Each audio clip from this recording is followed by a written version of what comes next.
This is a dream come true for English learners. Since I started teaching English 20 years ago, people have told me, I want to improve my fluency.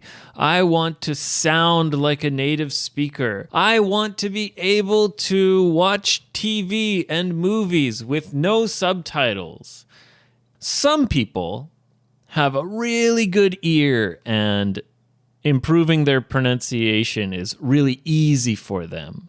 Most of us, though, we have to work hard to achieve that level. You have to go abroad. Or, you have to spend a ton of money on eikaiwas and private teachers and work really hard in that way. But now we have ELSA Speak Pro, guys. And the main thing you do on ELSA Speak is improve your pronunciation, yes. But when you improve your pronunciation, it helps your listening a ton. So convenient, you can do it by yourself, in your house, in your pajamas, and so affordable.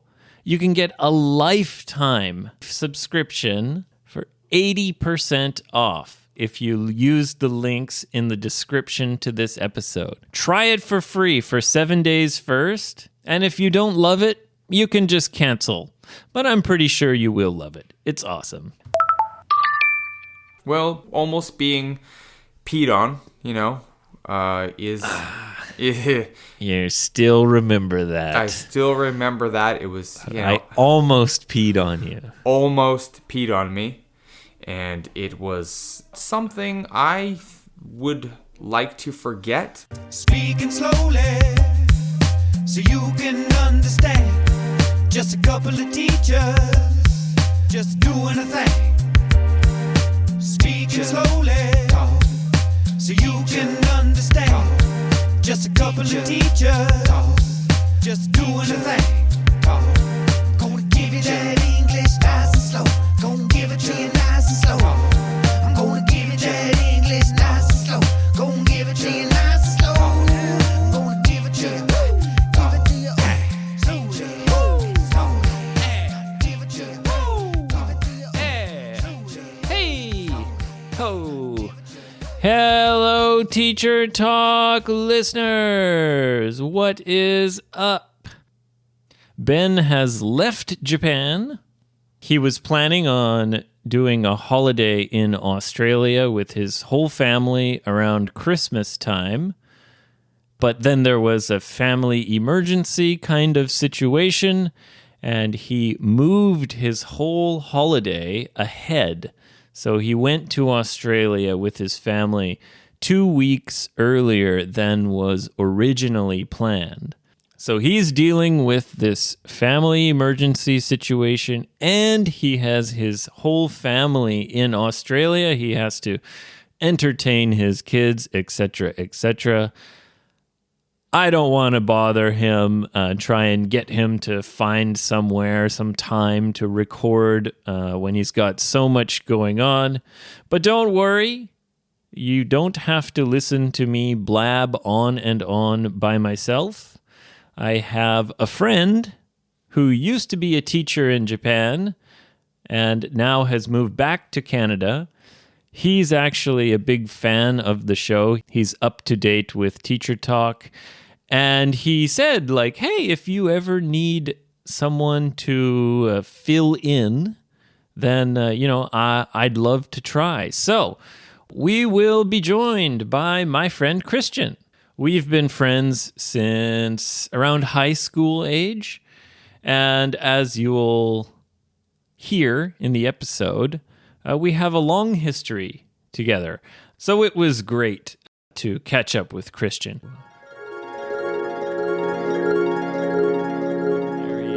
There he is. And you were a teacher. Yes, so I was a teacher.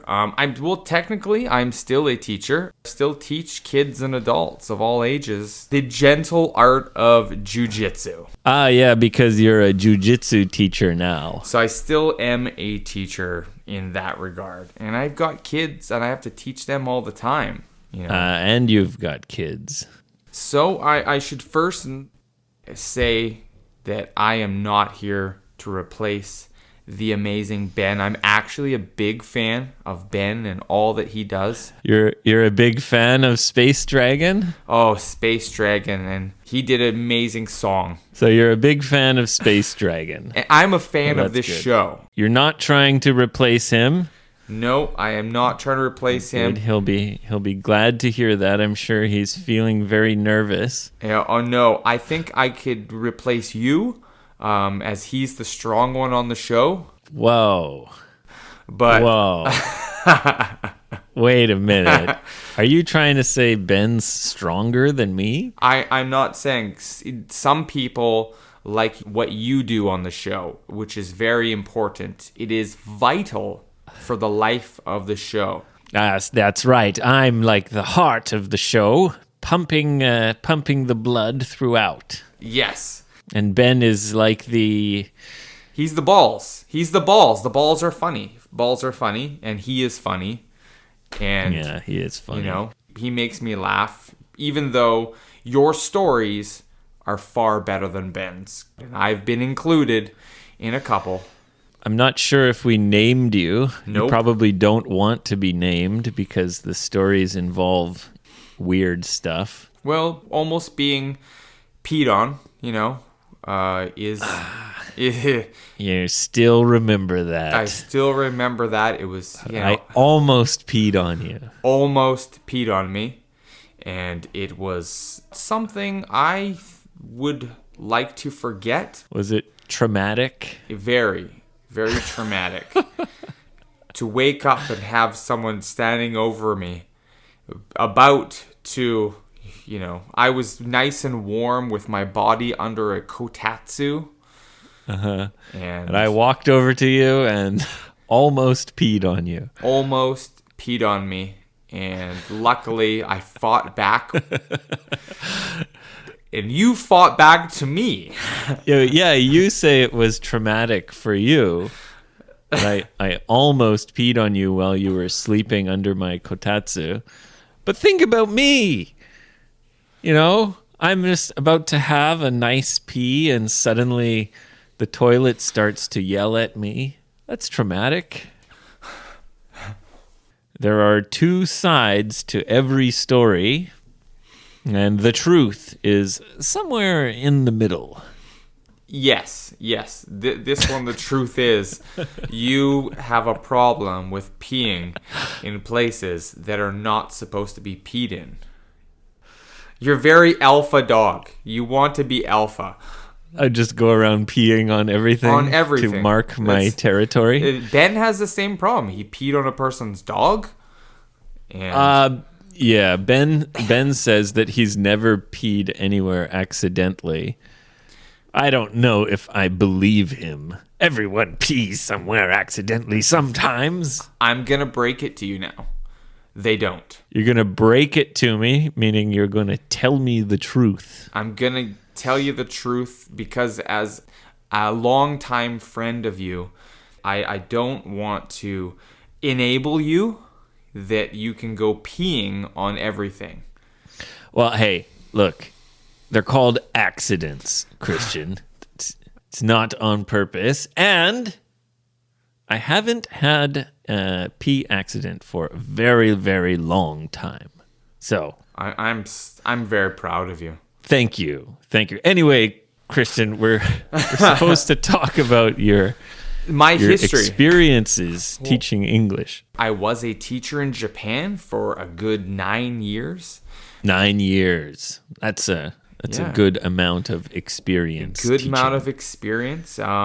First, I taught children, and then I taught many professionals. I did one-to-one lessons, which I enjoyed, and then I moved eventually into teaching in the public education system. And then I used to teach new teachers coming into Japan how to be an English teacher. Hold on just a sec. So you started teaching English in a small private school. Yes.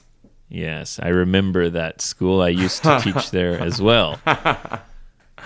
Yes, Actually, yes. I introduced you to that first job. Did. Yeah.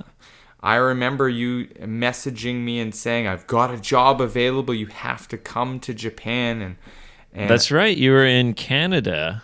yeah. And at the time, I think you were working in a hotel. Yeah, I was working in a hotel. A young man, about 24 or so, 25 I maybe? was 22 years old. 22. Only 22. Yeah, 2005. I was just finishing actually my first ever motion picture. I was acting on a movie. That's right. At that time, you were a aspiring actor, Yes. so trying to be an actor, and working in a hotel downtown Vancouver. Yes. And you dealt with kind of rich and famous people sometimes, didn't you? Yes. Now, you can use your phone to get a taxi or to get food brought to you or to buy tickets for the movie theater. But before, in the old days when dinosaurs still were roaming the earth, 2005, 2005, I was the one that would get all these things for movie stars, and they would tip me. So they'd say, "Hey, I want to eat Burger King Yes.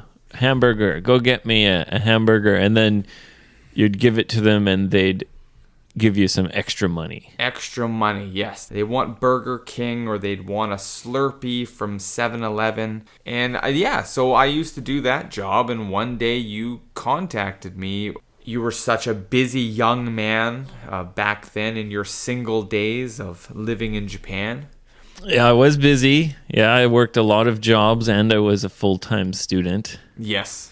So anyway, you got the call from me, and to my surprise, you very quickly were interested and wanted to come over to Japan and try teaching English. I wanted to broaden my horizons. Broaden your horizons, yeah.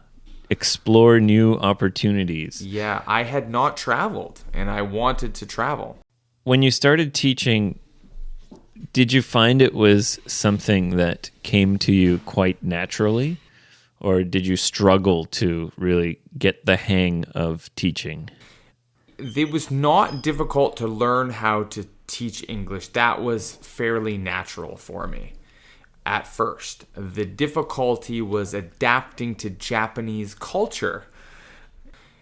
Going to have drinks, alcoholic drinks with your students, that is where I had the problem of not getting enough sleep, drinking too much, and not having as much energy to teach children as I normally would. And then your second job after that, because that was in the countryside. Yes. And you didn't really like living in the countryside. I remember you'd often stay for the weekend at my house. Yeah. And for the Gogo Abe Kaiwa listeners, Christian also worked in the nightclub that me and Yoshi worked in for a long time. Team Canada. Yes, we had a few Canadians working there together. It was a lot of fun. You would often come into Sendai for the weekends because you were so sick of living in the countryside. Yeah, I did not like that. So I moved in, I worked there, and then I eventually moved to Sendai and worked for some eikaiwas, some English schools, teaching English to professionals, doctors, a lot of doctors. I used to teach a lot of doctors. That's the cool thing about working in eikaiwa is your students are very, very diverse. Yeah.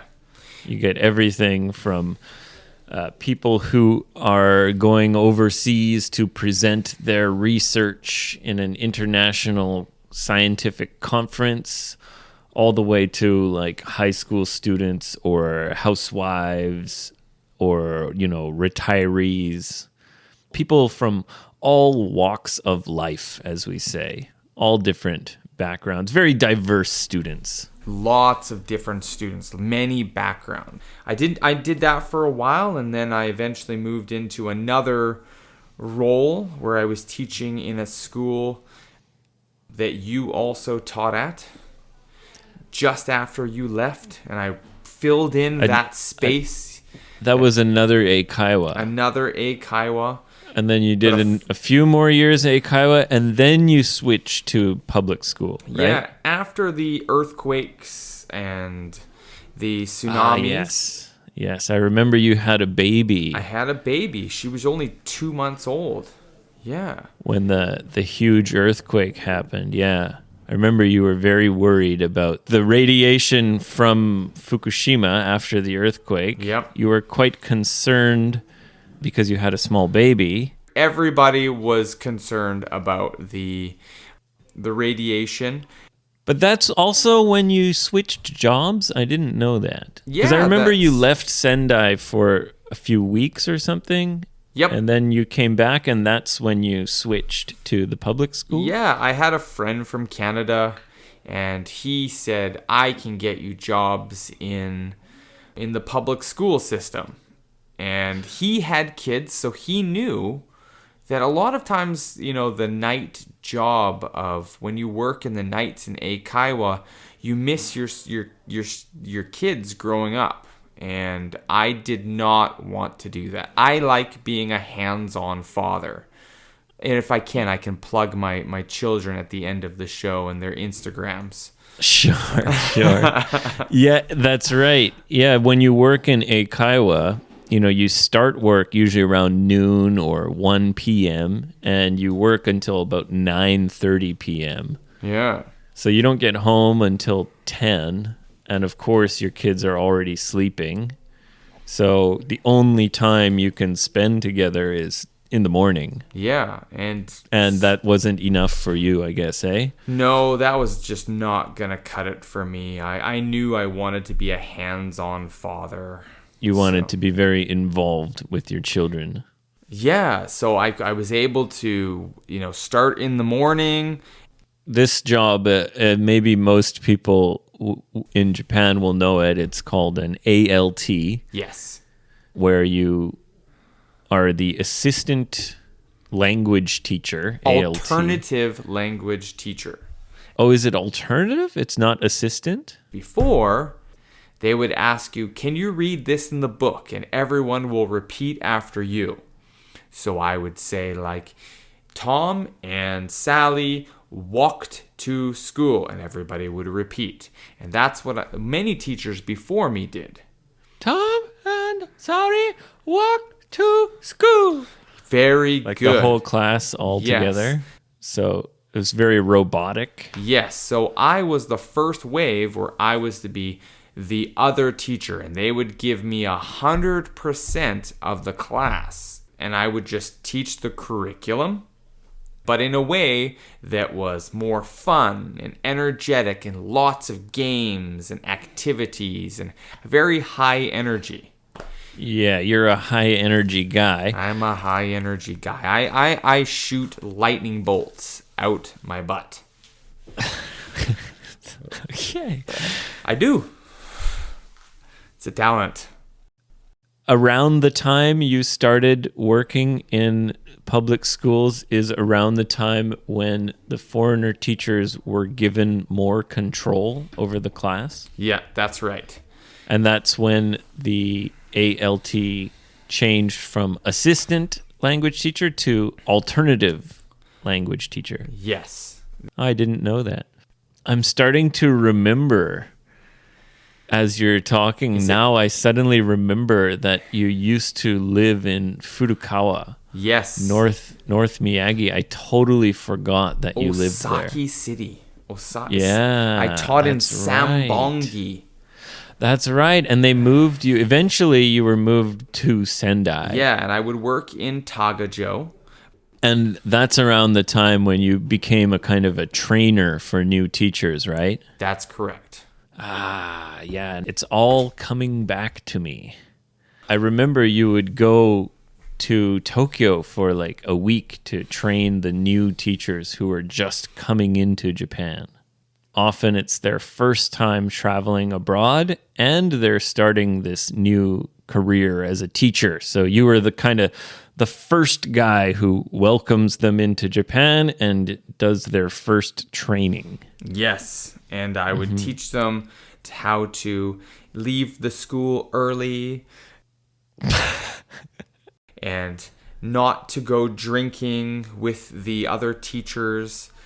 You'd tell them not to go drinking? Why? Because anything that the English teacher did, everybody would remember. So you mean when you go to a new school, the math teacher, the science teacher, the principal, they're like, hey, new ALT guy, come drinking with us. And you would teach the ALTs to refuse. I would tell them to proceed with caution. Oh, so go out, but just remember that anything you do will be remembered. Yes. If you're in a small town, a very small town, a lot of these teachers went to very small towns. I would tell them, everybody will remember you and they will talk about you. But the teachers can do anything they want. Well, you keep saying teachers. I think it's confusing. You mean like the regular teachers in the public school? Public school teachers, the math They teachers. all know each other. Yes. It's like, oh, Mr. Tanaka got wasted and danced on a table. Ha ha ha, that was funny. And then everyone forgets. It never happened. Yeah, Mr. Well. Tanaka did do that. But if Christian gets wasted and dances on the table, it's like the story of the year for the whole town. Your life is under a microscope. When you're the foreigner teacher in a small town, right, people will talk about the things that you do. So you would train your teachers to be careful about going drinking. And I would teach people that if you are seen by the vice principal and the principals of the school, the Kocho sensei and the Incho, the Kocho, yeah. Yeah. When they see you and you're out there working a lot, they think you're working hard. So you mean if you're out playing soccer in the field with the students, the principal will say, hey, look at that Christian guy. He's out there doing a great job. Yes. They think I'm doing a great job and I'm working so hard. And I would come in and I would show them I was sweating and I'd have to drink a lot of water. And they thought like he works so hard. But isn't it mostly because you just like to run around outside? Mostly, yes. But they don't need to know that. So you try to make it seem like, you're just working very hard, but actually you're enjoying yourself. Yes, exactly. So I worked hard and had a great time doing it. And I actually, the most fun I had was actually teaching elementary school. Yeah, elementary school kids are fun to teach. Very, very fun. And you used to work for the company that I was kind of managing. Well, I was coordinating teachers for. Used to go all sorts of places for me. Yeah, you used to send me on these adventures to different parts of Japan. And stay in overnight in hotels and live like a king. Yeah, that's right. We did a lot of overnight events for the company I used to work for. I'd schedule the teachers for all of Tohoku area, and you would sometimes travel overnight to various places. And just want to say one thing as we wrap up. The first time I listened to a podcast was on a highway bus with you. We went out to Yamagata and did this big Halloween event or something. And on the way back, it was about a 3-hour bus ride. You were listening to a podcast on your iPhone. You gave me one of your earphones, and we both listened to the podcast together. So basically, I changed your life. Yeah. You introduced me to podcasts. Do you know what podcast it was? It was the Joe Rogan Experience, Oh. the biggest podcast in the world now. Yeah, and I used to listen to it when it was a very small podcast. Yeah, at that time it was very small. They had almost no sponsors, or if they did, it was weird stuff, Yes. sex toys and stuff. Yes. Funny. Yeah. The biggest podcast in the world now generating billions of dollars. At that time, they were sponsored by sex toy companies. Yes, yeah, that was that and pills to make your brain sharp. Right, supplements for kind of weird, wacky supplements. Yeah. Anyway, yeah, that was the first time I listened to a podcast, and then from there I got really into podcasts. There we go. As you can see. As you can see or hear, because this is only audio, correct? Yeah. Yeah. So, but it's too bad they can't see me. I'm very handsome, listeners. You are a very handsome man, Christian. Yes, and as you mentioned before, you have a very nice body. You're in great shape. At 40, I'm now 40 years old. It's not as good as it was. God, you're getting old. I know. But I still work very hard on it. I have a gym in my house, and I have a gym to teach students. Yes, as you mentioned, you're a jiu-jitsu teacher now. You teach, in Japanese, it's actually jiu-jitsu. Jiu-jitsu, yes. Well, Brazilian jiu-jitsu. Right, you teach BJJ, Brazilian jiu-jitsu, which is Yeah. based on Japanese jiu-jitsu, but it's a little bit different. Yes, a little bit different. Yeah, looks more like judo, but with the newaza, the ground techniques. And a big applause. Christian, you got your black belt recently. I did. I got my black belt. How long did you do jiu-jitsu now? Like 10 years, and you're teaching, and you finally got your black belt. Yes, teaching, competing, 10 years. I remember I went to some of your tournaments in Japan to watch you. Yes, and you would Fighting. yell different Come on, strings. Christian! Come on, Christian! Get him, Christian! You got this! God, yeah, a long time. A long time. Time flies when you're having fun. Time flies, it sure does. Anyway, Christian, it is time to wrap it up. But I've got so much more to teach your students. Well, we will, maybe we'll reconnect again. I have many Instagram accounts, and I like to harass the Teacher Talk Instagram with my son, who is a 8-year-old skateboarder. He has more listeners than your FB Teacher Talk Instagram. He doesn't have any listeners. Sorry, but he has more. He might have more followers than Ben's Freaks and Weirdos on Instagram.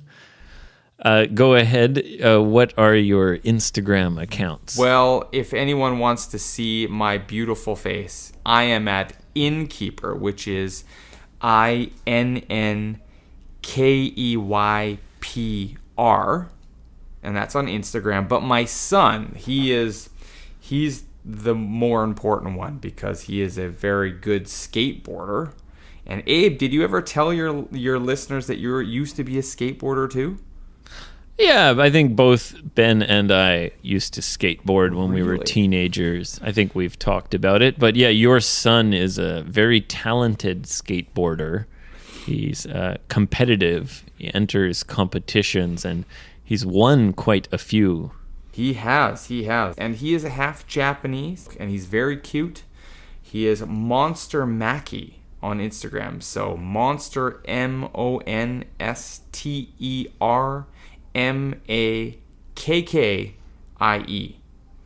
Monster Mackie. Monster Mackie.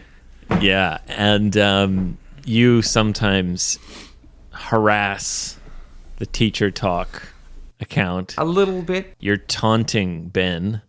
Basically, though, all you're doing is joining the army of freaks and weirdos. So congratulations, you're one of Ben's freaks and weirdos. Definitely, I am definitely a freak. My son is definitely a weirdo.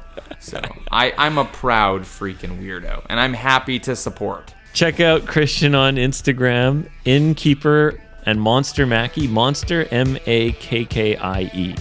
That's correct. Gotcha. All right, check out Christian and his son on Instagram. Thank you, Christian. Hey, thank you for having me. It's been great. I hope that I filled in for Ben just great. You know, you have a good day, okay? That's your Australian accent. It's not bad, huh? Not gonna hurt you, right? All right. You reckon? You reckon it's good? It's a right good podcast, mate. All right, good. All right, if I sound like Ben, that's all I want. Oh, that's great. Fantastic. I'm going to go throw another shrimp on the barbie. Okay, buddy. Have a great one. See ya. See you later. I love you, Abe. I love you too, Christian.